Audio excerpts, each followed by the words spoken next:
Okay, we're taking a look at the Rescue 911 Restored. Lots of issues with the machine. The helicopter thing is certainly a challenge beyond most challenges I've ever faced. Just letting you look at the machine here. Um, we've got, and I'll give you a little bit wider shot here in a second, but you'll notice that when it does the attract mode, we've got the back glass all LED'd up and enhanced, cleaned, all LEDs, everything working back there. You'll see the strobes all work. There was major problems with the general lighting. A lot of it was out. The display's looking great. I think that's always looked great. You'll notice back in here that there's lighting. All of that lighting was the wrong LEDs, so you couldn't see any of this back here. Also, another thing you'll notice is we did different enhancements for these, so it evenly lights it. You'll see them in a minute. It's rather than just the bulb, it lights up the entire area. That's a cool enhancement I like to do. The sound sounds real great. I still have to do the capacitors for the soundboard. Those should be coming in very soon. I did some extra lighting, both under here where the helicopter picks up the ball, and this is lit. I'll shut this light off so you can see. Got a little bit of under ramp lighting that was never there in the original machine. In fact, a lot of bulbs, this was never off since the game was built. There was, all that was burned out.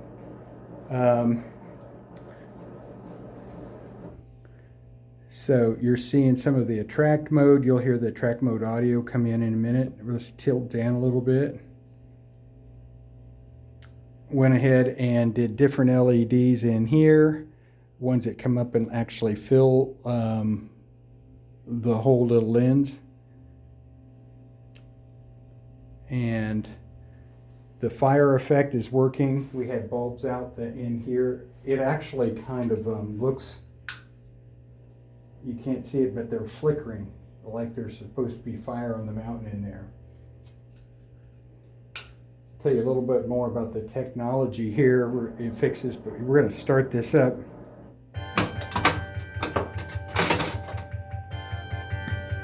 Had a lot of lights that were out and diodes that were bad on these. So some of these you've likely never even seen lit. So we're going to launch a bulb, but rather than try and just play it, I'm going to show some features of it here. Let's get the helicopter to work. Here it comes.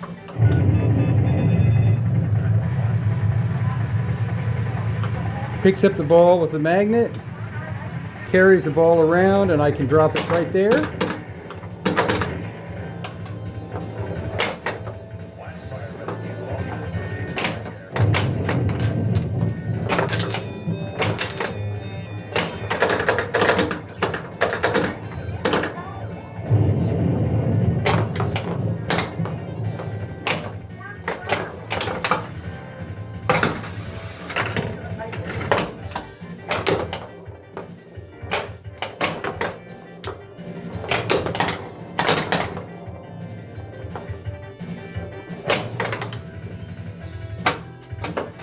Now another ball comes out. I'll take a break here for a second. Everything mechanically in this machine was rebuilt, taken out, and fixed. I'll maybe do this with the sound off. I'll tell you more about that in a second. Let's launch this again. It's going to pick up the second ball.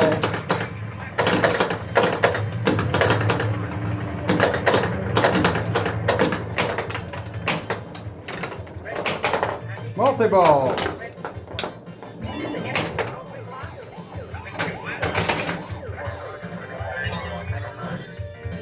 I'll shut it off for a second. And I'll turn it back on in a so you can see. There's that sound that has the capacitors have to be fixed. You heard the screech. That's because the capacitors on the soundboard are going out. and that's one of the things we're going to try to fix. Are we still recording here? I can't tell. Yes, we are. Okay.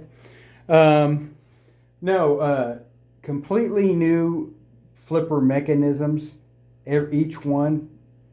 Flipper, and when you see the machine physically, you'll see that there's a lot of work done under the playfield, but new flipper switches inside, new flipper mechanisms, completely rebuilt, including that one up there. Really hard to get to because you got to disassemble all of that.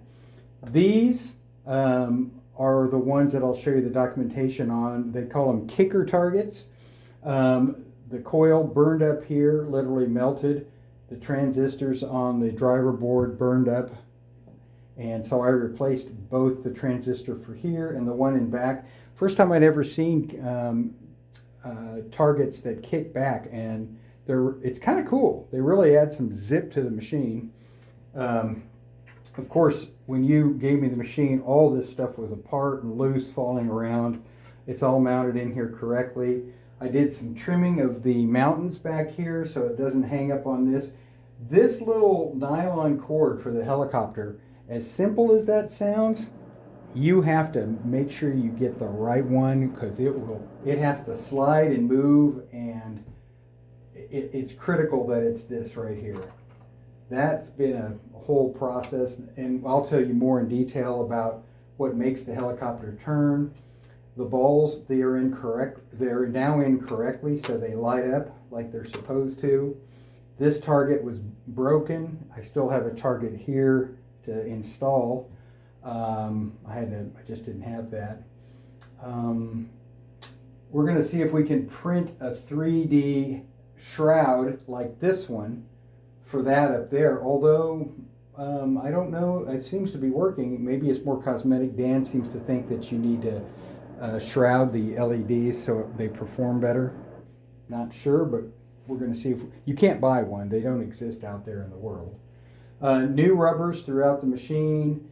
It had good LEDs, but not everywhere. There was original bulbs in here and the wrong bulbs and burned out bulbs. That's all been fixed. These were missing screws.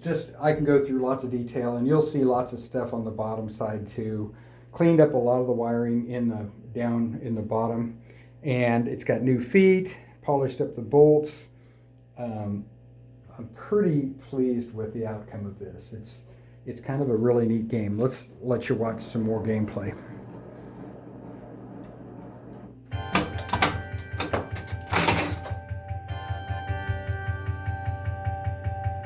Let's see here. Might be able to get it back a little further.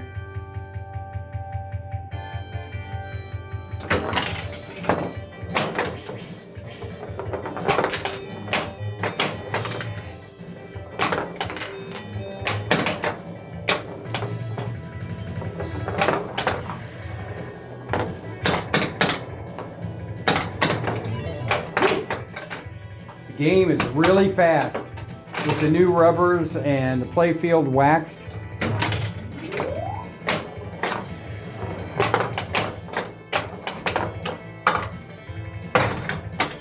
I took all the mechanical, every solenoid that has a sleeve, everything's been rebuilt. The entire gearbox for both the lift and for the helicopter, gunked up. They've been totally dismantled, cleaned up, lithium grease, just making them run perfect. Look at that. Gosh. It just crushes it up there.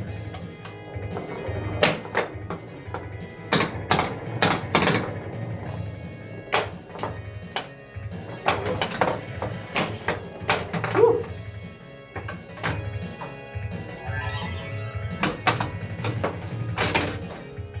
All three, I guess. There's the beacon. The beacon works really good. I didn't have to do anything to the beacon. Oh.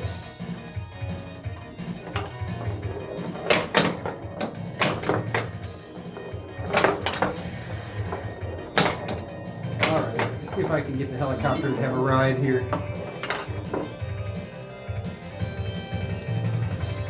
A little finicky.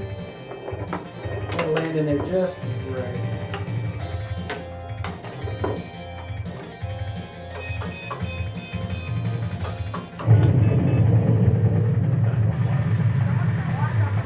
And of course, you grab the ball with the magnet, and you have 3 places to drop it. We're going to take it to the subway.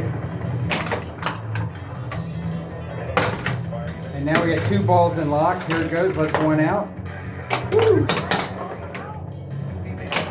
And I suck.